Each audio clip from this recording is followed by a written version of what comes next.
Hello all. I'm very excited today to tell you that in this session we have a special guest, Dr. Richard Johnson, and he is here with me to discuss the gout hypothesis.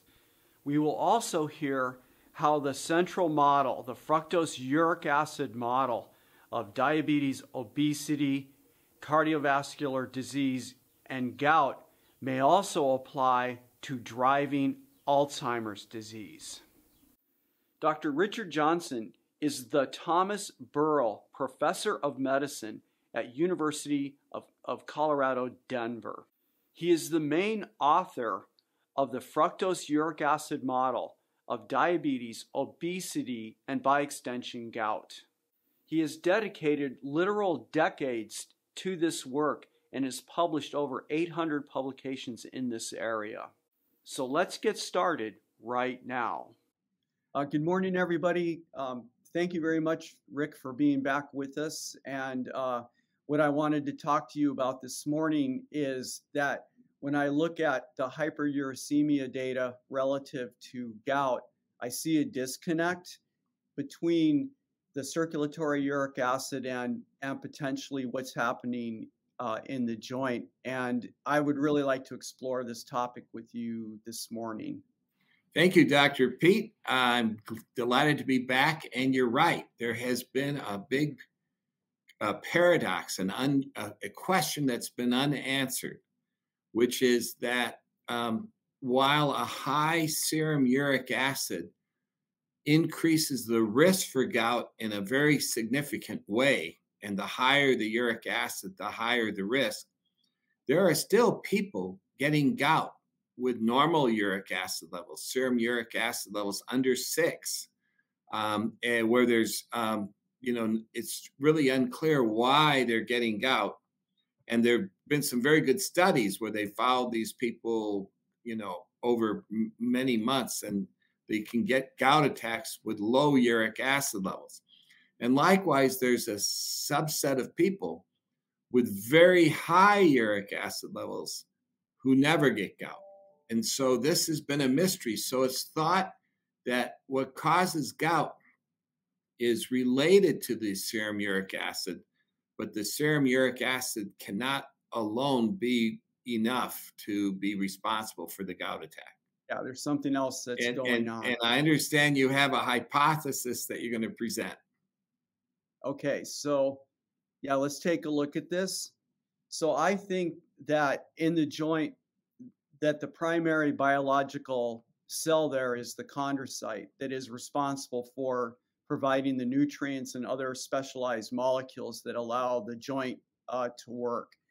And I think when I first looked at your work, the fructose-uric acid model of diabetes, obesity, and in relation to cardiovascular disease, what jumped out at me about that was the intracellular production of uric acid and how it basically causes the inflammatory cascade, the disruption of mitochondrial function. And in the case of the chondrocyte, I believe that you have a situation where that over time, right? Because when you look at the statistics here, gout flares are most common with men who are towards my age, which I'm 63, although there's also a cadre of individuals that are quite young. But my point is I believe that the chondrocyte is being submitted to conditions, hyperglycemia, the presence of fructose, and potentially alcohol over long periods of time. So you have this chronic low-grade inflammation. And then there is some type of pinnacle event where perhaps this individual sits down, maybe they've got some joint damage. There's probably other mitigating factors to this, but they sit down and they have a meal in the late afternoon that has a lot of alcohol in it, added sugars for the fructose, and a hyperglycemic event with the production of the intracellular uric acid that pushes the chondrocyte over a threshold. And at that point, the chondrocyte is sick, even potentially with cell death, which causes the release of monosodium urate into the space, the paracellular space between where the chondrocyte is, along with the innate immune system, neutrophils and macrophages and monocytes. And we have the cell signaling there that goes on, and we have the advent potentially of a gout flare. So I believe that the chondrocyte is involved in this. It's a beautiful idea, Pete. It's really a beautiful idea. You know, the classic thinking is that when you eat, you know, these rich meals with alcohol and sugar and high glycemic carbs and so forth, that what happens is that the liver generates a big load of uric acid, you know, from high purine diets, you know, eating Right. lobster and drinking booze and all these things cause the liver to produce a surge of uric acid several hours after you eat. And so Right. what happens is Right before bed. and the uric acid does go up in the blood following a meal, you know. So with sugar it goes up around 30 minutes, 15 minutes, but from you know, alcohol and purines, it goes up like between 2 and 5 hours. And so the serum uric acid surges, and then it's thought that then hits a key point where it tends to crystallize in joints that have been damaged. But Right. your idea is that it isn't the liver that's critical, it's what's going on in the cells in the joint, and that they can make uric acid as well. And that when they do, they pour that uric acid into the synovial space. Fluid. Yep. And at the same time, there's a drop in pH, making it more acidic because fructose metabolism generates lactic acid. And now you get a local surge in uric acid that might actually be playing a role in driving the gout attack. So in other words, you're saying, hey, why do you think it's the liver that drives it? It could be actually the metabolism of these nutrients in the chondrocyte. It's a very possible hypothesis. And one of the things that is interesting is that fructose is a preferred fuel by cells that are living in low oxygen environments. And, you know, the chondrocyte probably lives in a somewhat low oxygen environment compared to other cells. It's definitely quite hypoxic. possible. The one thing we don't know is whether or not the chondrocyte has the enzymes to metabolize fructose, but that would be Yes, we don't know. very interesting to look at. Really, So really pretty cool idea, Pete. And here is, for those that might be listening to us, so I want to point out some things. I finger stick for uric acid. So everything you just said, Rick, is absolutely true. And I want our audience to know that I've been finger sticking for uric acid now in a crazy way for a little over 3 years. And I've had gout flares. The original gout flare I had in 2016 was like the real thing. It was debilitating, and I had no idea where it came from. I didn't understand anything about it. And then later I was diagnosed with prediabetes, but I don't want to get off on that tangent. What I want to say is that to reverse the diabetes, I went on a low carb diet, and I was tracking uric acid, and I saw it go to levels 10.8, 12 mgs per deciliter when it, you know, which is typical. You see this rise in uric acid when someone goes on a low carb diet. I did not have a gout flare in regard to that until about 4 months into being low carb, where by then, based on other biomarkers, my A1C and fasting glucose, I had recovered from the diabetes, at least based on that. And then it was that I had a gout flare, but the difference in intensity was amazing. Like instead of on a factor or instead of being on a scale of 1 to 10 being a 10, it was more like a 1. I didn't have to be on ibuprofen. I didn't stop exercising. And I don't want to get off on a tangent with why I think that was. But then over the last couple of years, and I want you to know, I think it's important for you to know, and for the people that are listening to this, that I am on allopurinol now. And I made the decision to do that because over the years post that low carb flare that I had, my uricemia settled in on average at 8 mg per deciliter. And I got uncomfortable with that because no matter what I seemed to do with my diet, I couldn't get that number down. So I went on allopurinol. Now, in the process, though, over the last few years, I've tested the issue of the alcohol. So if I have a hard liquor drink there's no like sugar in it, so that I'm talking about like bourbon or vodka or something like that that's mixed with club soda, I've seen as much as a 4. I get it. This is N1, so it's meaningless, but I've seen as much as a 4-unit rise in my uric acid post having that drink over the next 1 or 2 hours, from say 8 to 12 mg per deciliter. And obviously that comes back down. But here's what I want to say.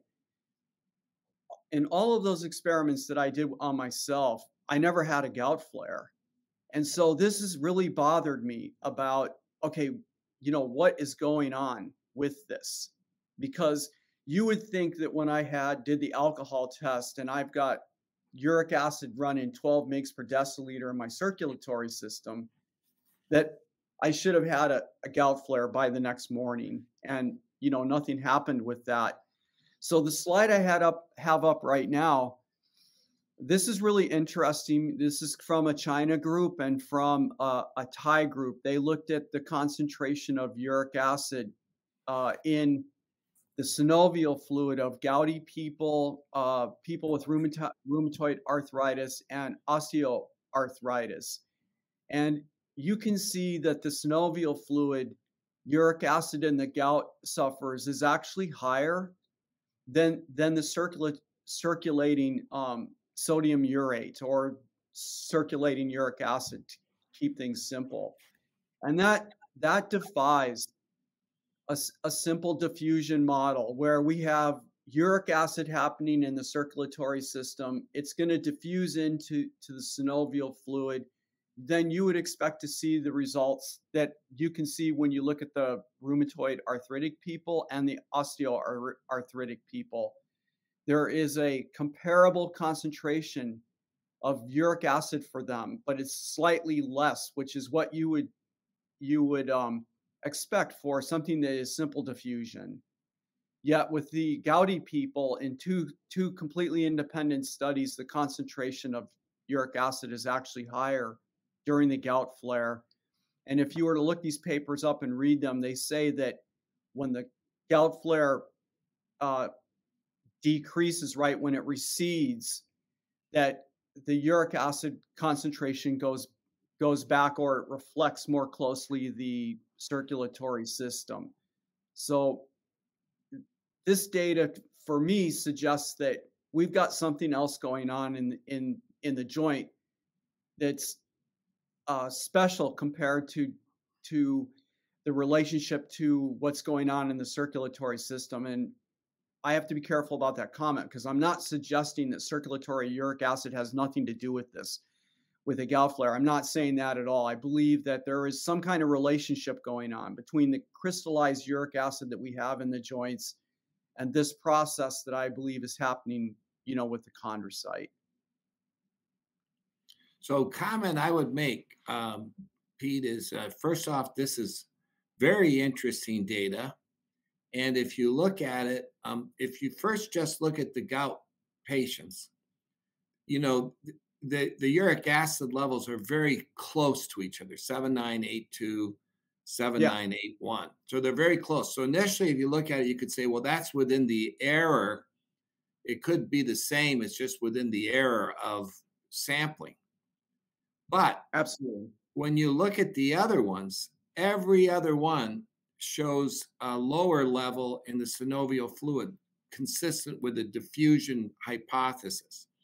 And so it is striking that the gout ones are the only ones where the uric acid trends the other way. And so it's consistent with your hypothesis that uric acid may be being produced in the joint. Now it's very interesting because there's a lot of discussion in the literature over the inflammatory effects of uric acid and whether or not um, passive retention of uric acid from the kidney has the same effect as when the uric acid is being produced inside a cell and then being released. So it turns out that, like with a low carb diet, what happens is the ketones block the excretion of uric acid. So, so what happens is uric acid levels tend to go up. Same thing with kidney disease patients, because the uric acid's going up in the blood because you're not excreting it as easily through the urine. But on the other hand, when you're eating sugar and purine foods and so forth, what's happening is that's stimulating the production of uric acid. And so the uric acid is high not only in the extracellular space, like in the blood, but it also is high inside the cell. And we know from all of our work that when uric acid is high inside a cell, that it causes inflammation. Whereas when soluble uric acid is outside the cell, it doesn't cause much inflammation. So, it may well be that the uric acid is higher inside the cell when you're eating these foods. But for example, when you're on a keto diet, your uric acid levels are high, but your intracellular levels are not as high. We know there's some diffusion. So if you take a cell and put a high uric acid in the extracellular space, there's some diffusion of uric acid into the cell. And you can show that in cell culture. But it is true that the higher the extracellular levels, it tends to turn down the transport into the cell. So there's a response where the cell tries to protect itself from taking up too much uric acid. So there is this kind of correction. So it's possible that that what precipitates gout really requires intracellular uric acid to go up, and perhaps more so in the in the joint. Maybe it's the joint cell, and then the uric acid comes out, and the acid environment crystallizes, but maybe the inflammation is triggered intracellularly by the rise in uric acid, and that triggers the interleukin-1 and all that you're showing, which helps stimulate the crystallization of uric acid in that environment. Very interesting. And I think relative to what you just said, that the circulatory uric acid could have an effect here, because when you look at the osteoarthritic body of literature, they've done a ton of work in this area of hyperglycemia and the chondrocyte. And what I'm wondering, and they have found that you have this basically this environment of low grade chronic inflammation at the level of the chondrocyte. So I can imagine circulatory uric acid every time somebody has a meal like that has the hyperglycemia, the alcohol, and the sugar in it, or some combination of that, and you see a rise in circulatory uric acid, well, some of that is going to be diffusing. There's going to be a diffusion event into Right. the synovial fluid, and the chondrocytes have the receptor for uric acid. They have URAT1. Yeah. So, some of that uric acid could diffuse into the Right. chondrocyte, contribute to this chronic inflammation. Absolutely. So it could be that there's a dual system going on, Yeah. and the reason a high serum uric acid correlates with the risk for gout is because the higher the level, the more diffusion there'll be into the joint. But it may be that there's also a critical aspect where the joint cells itself may have to um, respond to produce uric acid and initiate a local inflammatory response that helps precipitate the crystals. And maybe that's as simple as just making the synovial fluid more acidic. Yeah, so that's a very interesting hypothesis. That would be an exciting one to test, and one that we are capable of testing in the clinic. So that's a good idea, Pete. So here's the thing. If any of this is true, right? If any of this is true, the one thing I think we know, right? I think that there needs to be more effort made to look at what the synovial fluid concentrations of uric acid are. I mean, I think that needs to be pushed on, because the studies I showed you were small. It was just a few individuals. But the other thing is that if this is true, then we should be able to find the processes that you've spent decades working on in the chondrocyte. And we don't have a lot of data for that. I have this one paper, 2015, from Lipogenesis, and I've looked really hard. That doesn't mean that there's not other papers out there, but this one was looking at whether or not, under hyperglycemic events, whether the polyol pathway was active in the chondrocytes. It's only one paper, but it looks like that is the case. They used an inhibitor of aldose reductase. It's called apalrostat, to inhibit aldose reductase, and they were able to show, when they did that it mitigated all the inflammatory response that they saw otherwise under the conditions of hyperglycemia. But they didn't push this. In other words, they didn't do a lot of the other work that you've done in the past at the level, I'm assuming at the level of the brain. Hopefully we're going to get a chance to talk about that, but in the liver and also in the kidney. So they didn't look downstream yet, but we have that piece of information that it looks like the polyol pathway is probably active in the chondrocyte. That means we can have endogenous fructose. And downstream of that, as you well know, we have the intracellular uric acid. These two papers, so the next question I had is that I'm thinking, all right, polyol pathway, significant rise in uric acid, intracellular uric acid. We should be switching the programming in the cell to de novo lipogenesis.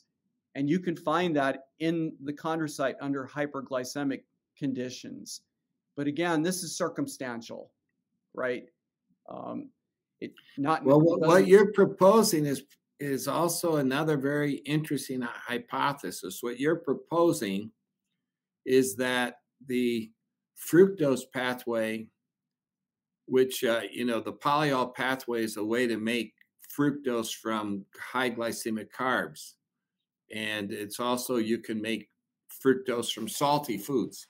So what you're saying is that, hey, if the chondrocyte can be an active player in gout, can it be an active player in other forms of arthritis? In other words, if you stimulate uric acid, fructose production and uric acid in the chondrocyte, and if the uric acid in the chondrocyte induces kind of an inflammatory state, it wouldn't have to necessarily lead to precipitation of urate crystals. It could just kind of increase the local inflammation, which might trigger other types of arthritis, like osteoarthritis or like rheumatoid arthritis. And that, so it's an interesting idea that if the chondrocyte is important in driving the inflammatory response, then uric acid production and fructose becomes a stimulator of a trigger for osteoarthritic flares and rheumatoid arthritis flares. That is something that could be looked at. So what you just, I think the slide you just showed that high glycemic diets might trigger diabetes-induced osteoarthritis, role of hyperglycemia. So something like that would be suggestive of a relationship between uric acid and fructose and osteoarthritis. And I've heard people talking about it, but I've never really thought of a mechanism. And it's true. It could be a mechanism. There's also, people with gout. Some people with gout will get urate crystals in their blood vessels, and they tend to occur in the atherosclerotic plaque. And there's some thinking that, is what causes the uric acid to crystallize there. And people are saying, well, the plaque is sort of a area of injury, and so it's favoring the crystallization at sites of injury. But another equally possible hypothesis could be that the local cells are producing uric acid, and that in that environment they may form some crystals. So the crystals in this case are like the footprint of what's come through, or what's an underlying mechanism, rather than necessarily being the disease in itself. In other words, there's a process leading to local crystal formation, and that process is also associated with inflammation, so that the crystals are causing inflammation, but the underlying process may actually be causing inflammation. It's a pretty interesting idea, and certainly would be consistent with the kind of research our group has been showing for how uric acid works. So really, really nice ideas, Pete. So just listening to what you just said, that slide that I showed, let me just going back. Is there data that sugar can precipitate osteoarthritic attacks or rheumatoid arthritic attacks? Can soft drinks trigger other types of arthritis?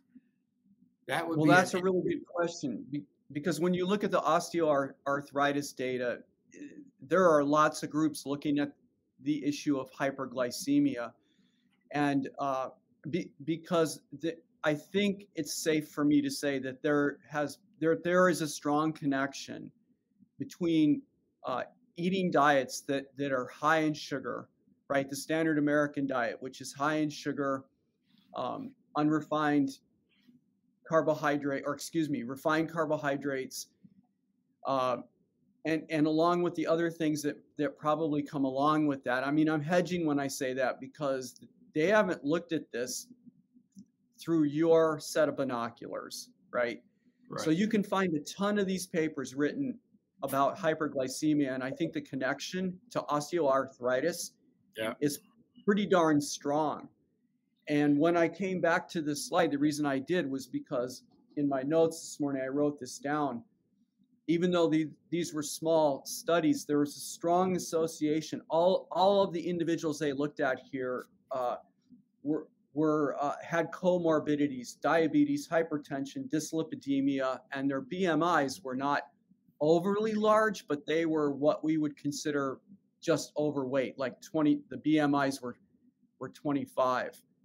One argument that would go against this is the fact that this very slide, that if you thought that uric acid generation in the chondrocyte might help precipitate rheumatoid and osteoarthritis, then you might also expect to see a higher synovial uric acid to serum, and we don't.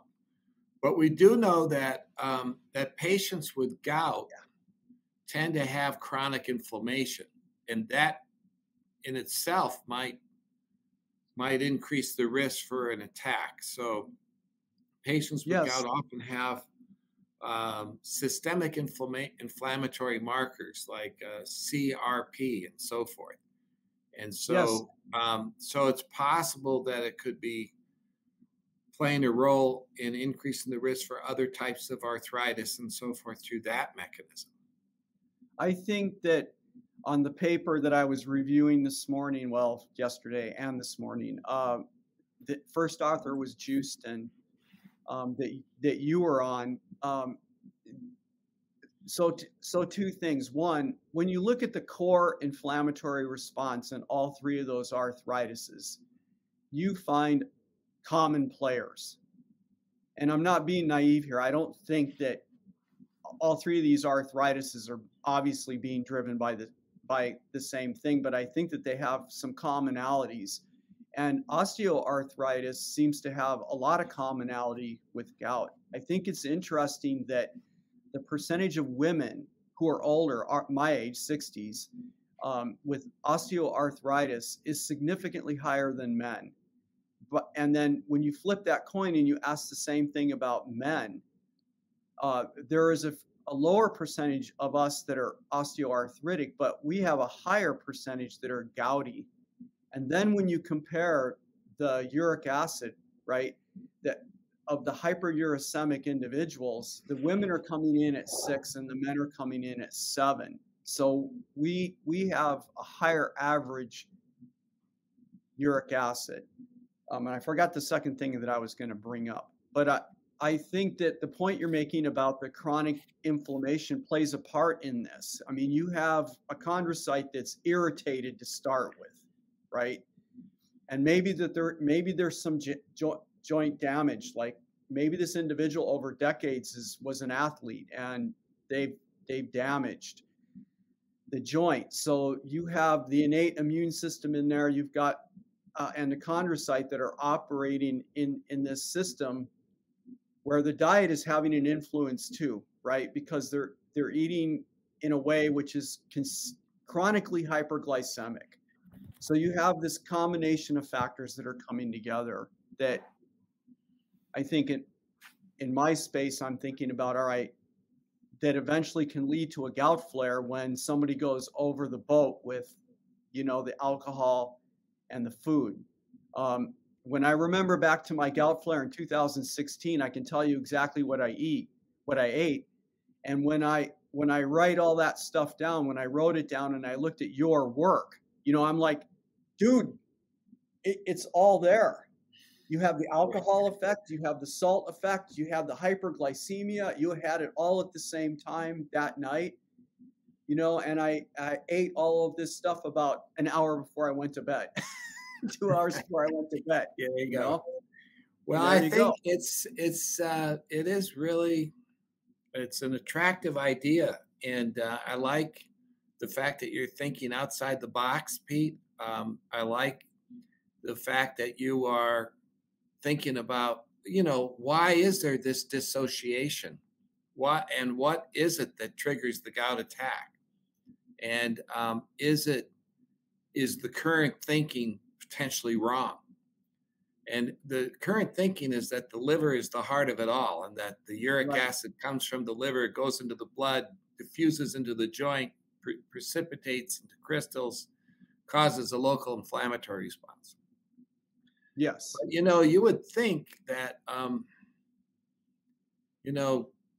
if it was diffusion, it would be diffusing in many different sites. And, well, I guess it could work this way, but a local production is sort of attractive. And then, if there's more injury in it, like in a big toe where you've been walking on it, it may lead to a greater chance of crystallization because there's more damaged tissue to crystallize around. And one of the things that I really appreciate about your view is thinking about this on an evolutionary basis. If we underwent these mutations that happened, these are systemic things in us, right? It's not like the liver is the only thing that changed evolutionarily. And I think that that's why you're seeing the results that you're seeing with the brain. It's why I think that these results exist with the kidney. And when I think about things like gout, it's like the chondrocyte, in terms of its biology, it has to have access to all the same functions. Now, granted, it's a specific type of cell, just like the liver is, just like the kidney is. So you don't expect everything to be the same, but you do expect to be able to find those programs there. The question is how they get tweaked and how they're operating in those global conditions. You know, the epigenetic conditions, this food environment that we're presenting, along with other issues. Well, anyway, maybe we can use that idea to segue to the Alzheimer's issue. Yeah. So as you know, our work has shown, when you eat sugar, it contains the sugar fructose. And fructose, when it's metabolized, kind of activates a survival mechanism. As you say, it's kind of evolutionary based. And that includes storing fat, becoming insulin resistant, raising your blood pressure. Things that we call the metabolic syndrome are actually all kind of characteristics of what an animal wants to do to protect itself when there's no food. They want to store fat. They want to put fat in their liver and their blood to have a source of energy when there's no food around. They want to become insulin resistant. When you become insulin resistant, the muscle takes up less glucose, so there's more glucose for the brain, because a lot of the brain doesn't require insulin. And so the brain, when there's insulin resistance, the brain tends to get a little bit more glucose than other tissues because it's a little bit less insulin requiring. So this is sort of this survival hypothesis that I write about in Nature Wants Us to Be Fat, and it looks very, very real. It looks to me like it's more than a hypothesis at this point, that it's pretty solid. What's interesting is that when animals try to survive, they also have to develop skills to find food. And it isn't just so simple as, hey, go out there and find food. They actually develop behavioral, they actually have to develop a certain behavior to maximize their chances of finding food. And what they do is they first off, they have to maintain, they have to move a lot. So they have to search. And so they have to increase their locomotor activity. And that's basically, they need to be able to move more and fast in an environment. And this is an environment where they don't have a lot of food. And so the way this works is, when you're at rest, your resting metabolism is actually lower than normal. Right. But when you're searching, you actually can, and that conserves the energy, so that when you're searching for food and actually foraging, you can have the energy to search. So they do that, and at the same time, they have to have exploratory behavior, because they have to go into areas where maybe they haven't been before. They have to make rapid assessments. So you have to look around rapidly to see the environment, looking for where the food might be. You can't deliberate and take much time. You have to keep moving. You have to be brave, because you are going to go into areas where there could be predators, and you need to have the willpower. You need to be able to go in there, even if you know it's dangerous. So there's a certain degree of impulsivity to Right. going into a dangerous area. And actually it's sort of useful if you don't have a very vivid memory of the last time you were in there, because you don't want to scare yourself into not wanting to go back.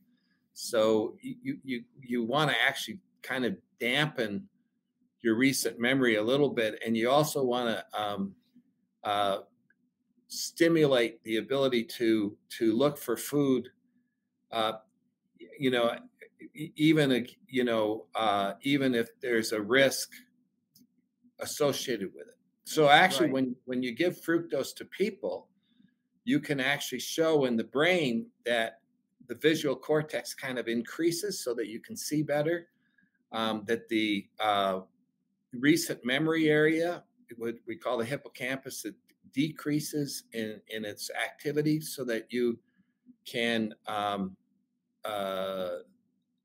not remember things as quite as vividly. So that gives you more strength in being able to do these things and go into these dangerous areas. And there's also that you can show when you give fructose to people that they're willing to go for food even at a high monetary cost. The food becomes more important than anything else. And this is all sort of foraging type behavior. And so it's been shown that fructose actually does this to people. And the fructose is making uric acid, and there's some evidence that it's the uric acid that's responsible for this foraging behavior. So it turns out that we have higher uric acid levels than most mammals, and it's because we had a mutation in a gene called uricase, and so we have higher uric acids, and we believe that mutation occurred to amplify our ability to forage and so forth, and to activate this switch. And if you take a mouse and you inhibit this uricase gene, they become hyperactive and they develop exploratory behavior, and they go out looking for things, and they are more aggressive, and they show all these same kind of characteristics of foraging. And you can show it in people.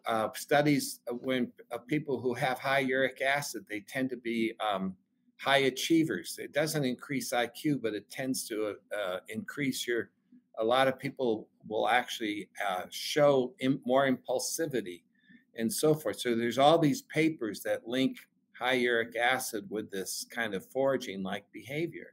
Is there an at one level, foraging behavior is wonderful. You're the scout, you're the adventurer, you're the astronaut, you're the guy that's going to, discover new things. So there's this side of it that's really, really positive.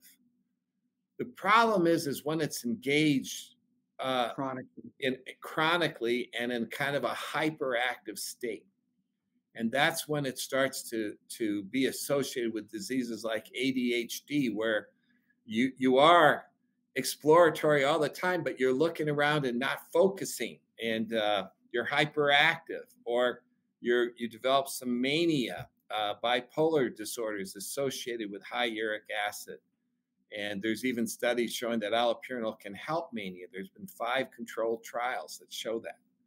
Wow. Okay. 4 of them positive, 1 not. But one of them showed an 80% remission rate when you added allopurinol to valproate. So, I mean, it's pretty interesting.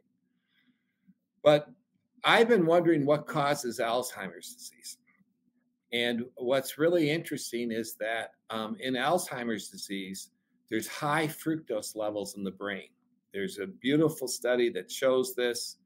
And it looks like the fructose is being produced in the brain, and that it's activating a process in the brain. And what they've shown in Alzheimer's is that there's insulin resistance in the brain. Now, we just talked about how the brain doesn't use much insulin, but there's certain regions of the brain that do use insulin, and they're all the sites where Alzheimer's begins. And what they've shown is that in Alzheimer's that there's a insulin resistance to these sites. And interestingly, when you give fructose, it causes systemic insulin resistance, but it also causes insulin resistance to those sites. And that's all that helps foraging. So in the recent memory site, the hippocampus, insulin resistance occurs with fructose, and insulin resistance occurs in Alzheimer's at the same site. And so it turns out that you can actually map it, and it turns out that with Alzheimer's, it's like they've activated this foraging response, but chronically. And now remember I don't, I don't know how much we've, in my book, I talk about this, but the way fructose works is it tries to conserve, it lowers the energy in the cell. Right. And The when it ATP. lowers the energy in the cell, this triggers this alarm system that is kind of to store fat and all that. But one of the ways it lowers the energy in the cell is to inhibit the mitochondria from working.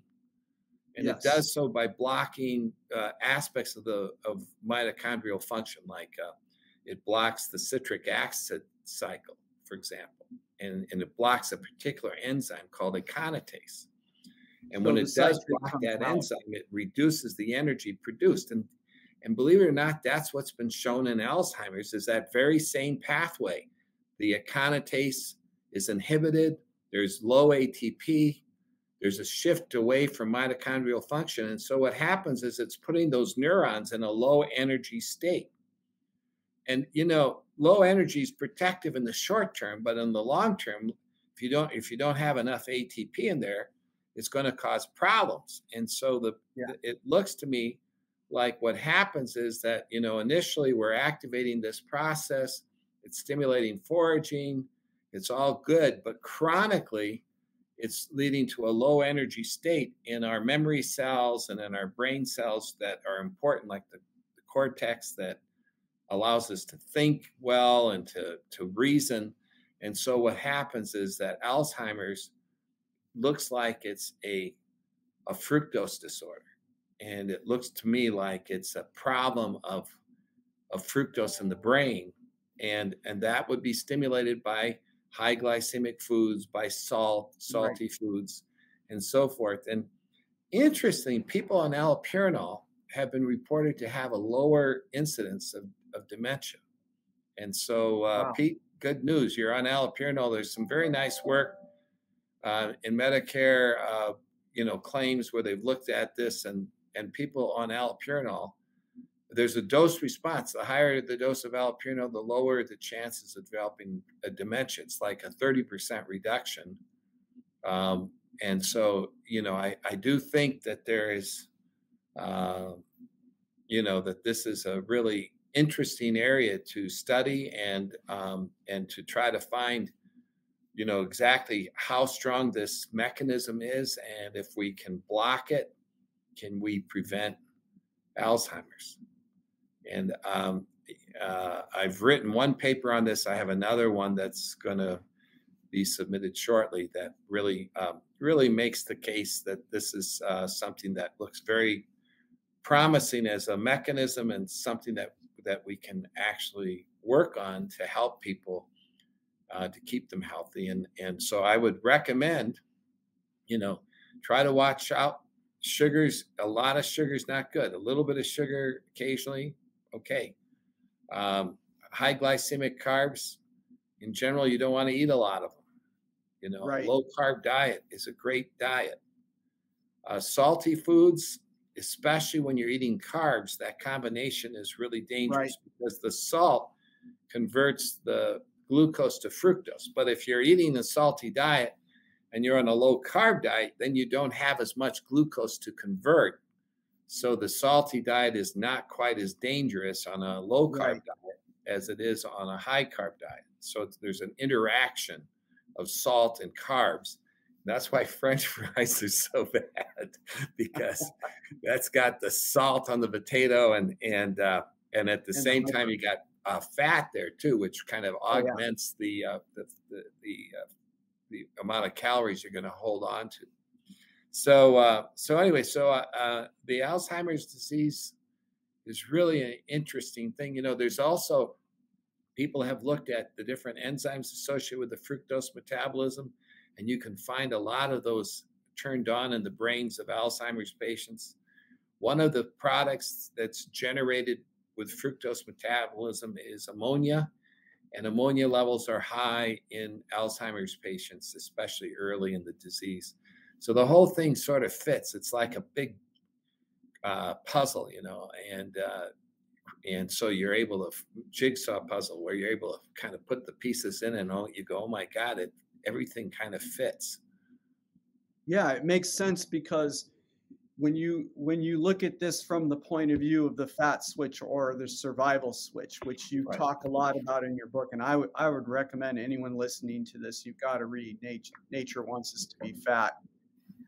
Not only is it well written for the layperson, anyone can understand it, but it lays all this out. And this is the thing that's really gotten me thinking, Rick, because this is really an important mechanism when you think about it from a historical point of view, from an evolutionary point of view. It makes a tremendous amount of sense. Even the role of alcohol, which I think that you talk about in the book being when the mutation happened with that and we gained function to metabolize it. I think, what is the number? Something like 40-fold? That's correct. Yeah. And you think about it in terms of our capabilities to eat, coming upon a food source that was rotting or whatever. And there's something about myself I want to tell you. I grew up in the mountains, all right? And I used to teach survivals when I was a teenager. I was really scrappy, and I learned, we did all of this in the Wind River Mountains.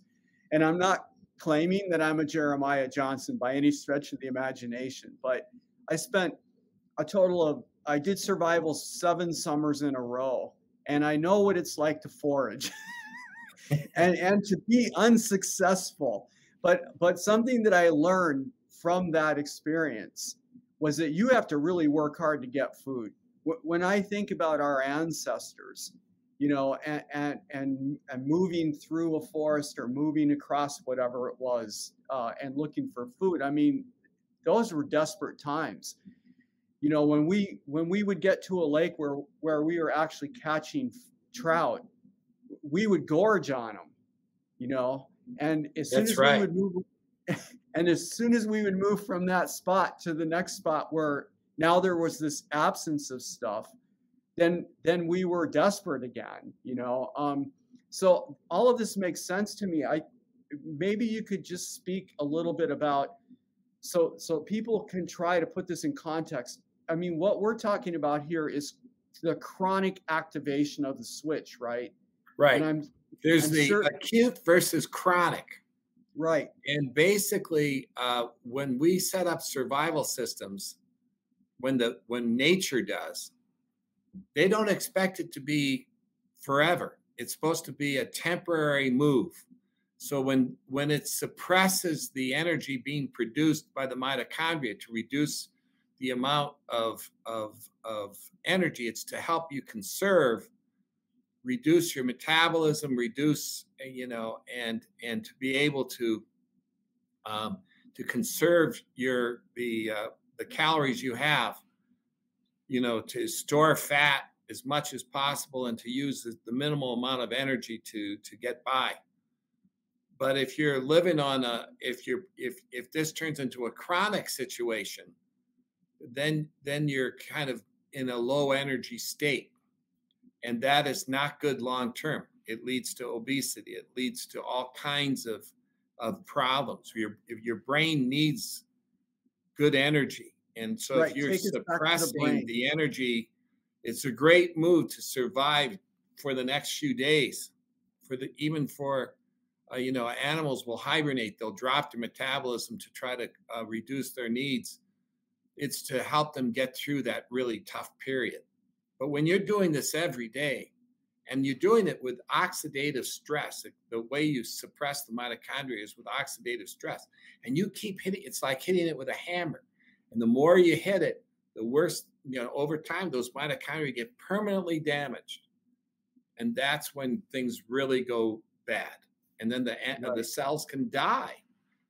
And that's what happens in the brain with Alzheimer's.